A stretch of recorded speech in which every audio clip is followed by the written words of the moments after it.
Ayan guys, ito po yung nabili sa aking napapanalunan guys. Nakabili po tayo ng bag. Bag ng aking anak guys. So ang cute niya guys. Unicorn siya guys. Mura lang ito. Nabili ko lang siya sa palengke guys. Ayan. Unicorn. Ayan. Cute siya guys. Meron siyang dalawang bulsa. Mayroon siyang bulsa sa gilid guys. Saka mayroon din itong lagayan ng lunch. Ayan po. Ganda. At saka ito rin po ang aking nabili. Ayan, notebook. So, grade 2 na siya, guys. Writing notebook. Ayan, writing notebook po. Grade 2 na siya. Bali, kinumpleto ko na yung kulay nitong notebook na to, guys.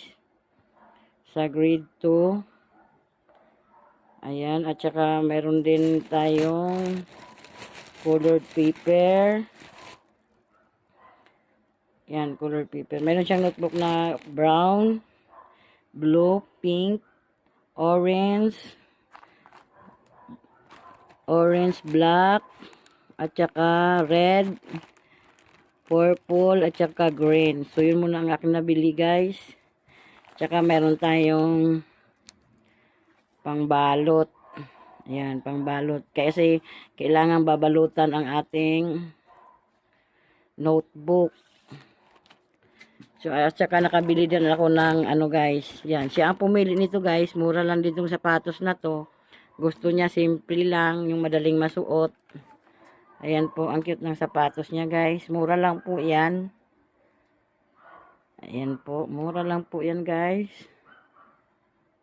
At saka bumili na rin ako ng yan. Blue. Para pag may didikitan, may magagamit na. At saka bumili rin ako ng gunting. Mura lang din to guys. Pero mahalaga to gamit sa school. At saka meron din tayong scotch tape. Ayan, scotch tape. Scotch tape guys. Ayan po. At saka syempre, meron tayong chinilas. Bumili din ako ng chinilas guys. Para sa akin. Tsaka meron tayong chinilas sa aking anak. Ayan guys, yun po ang nabili ko. At saka nakabili din ako ng, siyempre, sabon. Downy. Ayan, Downy. Shampoo. Ayan, shampoo at saka sabon soap guys. Ayan, ang aking nabili sa aking napapanalunan sa YouTube. Ayan, surf. Puro surf. Yun lang muna. At saka, syempre guys, hindi mawawala sa atin yung ulam. Ayan. Yan po yung aking nabili. Ulam. Ayan, bumili po ako ng 1 kilo mahigit. At saka, ito po, nakabili din po ako ng yan, bigas. 4 lang na kilo lang muna binili ko guys. Kasi mahal na ang bigas guys. 55 na ang kilo ng pandan. Ayan.